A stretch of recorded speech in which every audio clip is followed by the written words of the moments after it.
No one knew what was beneath the clouds. In the world of Erathion, the sky was everything. Floating islands drifted above the endless mist, connected by windrails and sky bridges, ruled by kings who never touched the ground. The sky was safe, the clouds were death. But Kael didn't believe in fear. He believed in flight.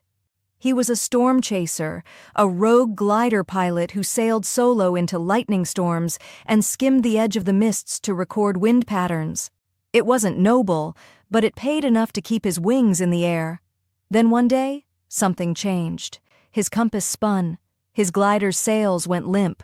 A vortex opened in the sky, and Kael fell. Not a tumble, not a crash. He dropped straight through the clouds and into a world no one believed existed. Kael awoke in a field of glowing moss, surrounded by trees taller than towers. The air was thick, humid, and alive. He was still falling inside. The shock of the sky above, the real sky, not the one he'd always flown through, was too much to process. Then he saw them. People. They wore armor made of root and crystal. Their skin shimmered faintly, and their eyes glowed faint green. They stared at Kael like he was a ghost. One of them, a woman with silver hair and a vine-wrapped spear, stepped forward. "You fell from the lie," she said. "The Skyborn returns." Their leader, Aria, told him the truth. Erathion had once been whole, a land of earth and sky together. But centuries ago, the ruling houses feared a prophecy that a child born of the wind and the earth would undo their power. So they lifted the cities into the clouds using stolen magic, sealed the surface below, and erased it from all memory. "We were the ones they left behind," Aria said, "but we didn't die. We adapted. We remembered."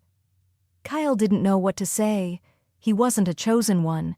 He was a thrill-seeking sky brat with a busted glider and bad judgment. But then Aria handed him a stone. It pulsed in his hand. "It recognizes your blood," she whispered. "You are of both worlds." Above, in Erathion, Kael's disappearance caused panic. His glider had been enchanted with a storm core, and now that core had reactivated, signaling a breach in the sky's base layer. The Sky Council knew what it meant. The surface wasn't dead, and they would bury it again if they had to. Kael trained with the Earthborn warriors. He learned to harness the storm within him. A dormant spark passed down from long-lost bloodlines. He learned to call the wind with his breath, to root himself in stone. And when the skyships came, gliding silently through the clouds like silver knives, Kael stood beside Iria on the cliffs of the surface ring.